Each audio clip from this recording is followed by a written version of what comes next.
So hello everyone. So at this juncture, we will have about to tackle the neoliberalism myth and VITA ACTIVA or VITA active. So this is Jone Basilan from Basilan. So now, before we are going to discuss the neoliberalism, let us define first what is liberalism. So when we say liberalism, it is a belief. It is the belief in freedom, equality, democracy, and human rights.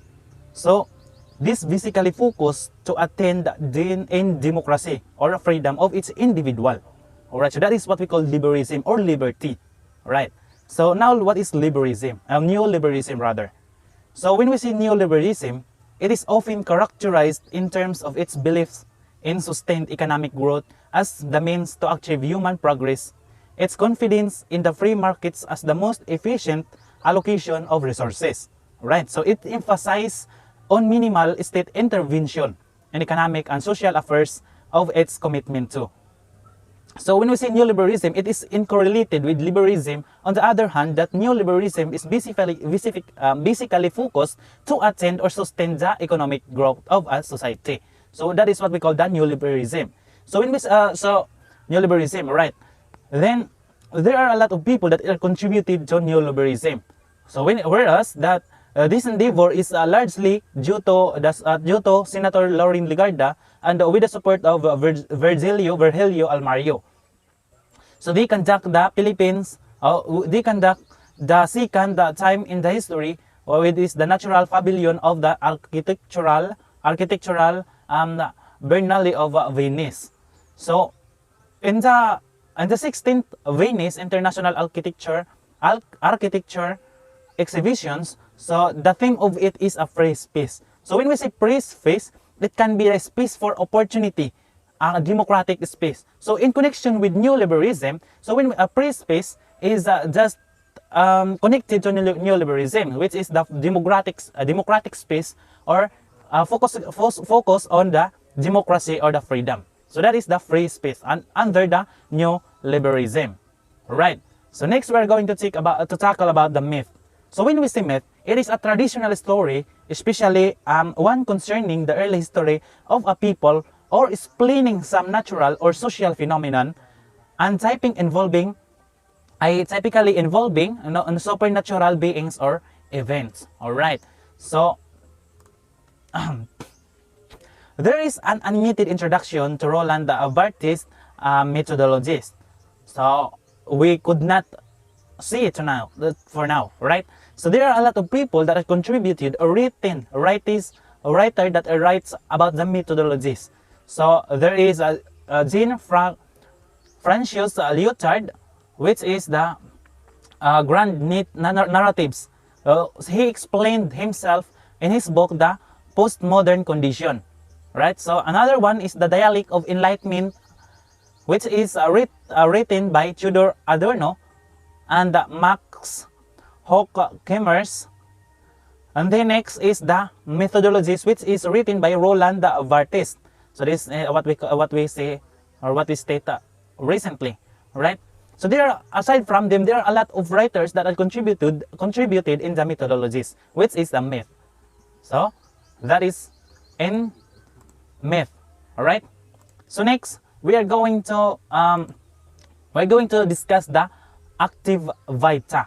So when we say active VITA, it is basically refers to active life. So this is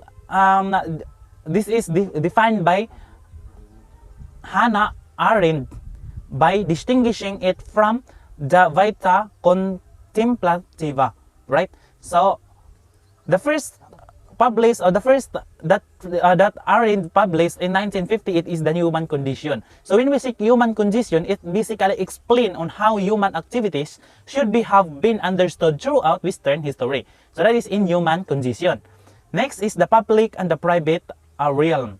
So when we say the public or the public realm, in which action was performed, and the private realm side of the household need ruled by its head.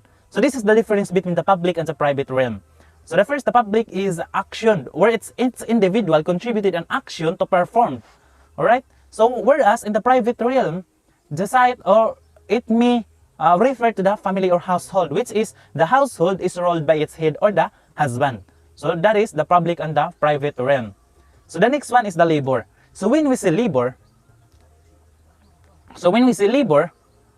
it is a human activity directed and meeting biological necessities for self-preservation and the reproduction of the species. Alright, so there are people that are engaging in labor in order to meet, in order to attain their needs or necessities and their self, such as food, clothing, housing, and the others. Alright, and also they are doing this in order for preserving the reproduction of some of their species.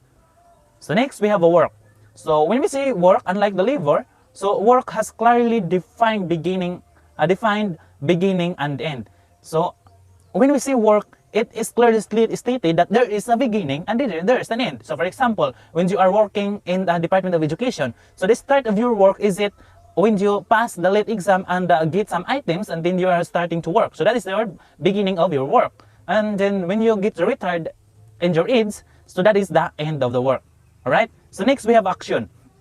So when we say action, so means by which humans disclose themselves to others. So disclose themselves to others. So this basically refers to action. Alright, so the next, the VITA, ACTIVA, and the modern age. So let us actually summarize this one. So due to VITA, ACTIVA, or the active life, and the modern age, so they have the positive relationship between these two terms. Right, so VITA, ACTIVA, the active life. So since that we are applying or we are getting the VITA active life, we are producing, discovering, experimenting, scientizing, and others method of committing new materials or technologies, equipments, or something to contribute in the modern age, which is basically needed or useful in the modern age. So that is the VITA, ACTIVA, and the modern age, which is there are the under of VITA, ACTIVA. Excuse me. So let us summarize.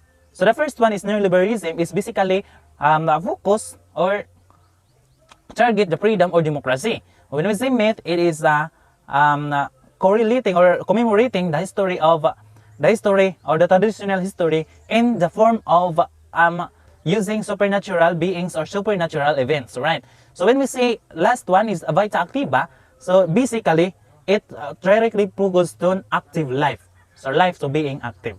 So that is our discussion for this morning or for this day. So I hope that you get some thought in my discussion, and have a good day to each and everyone.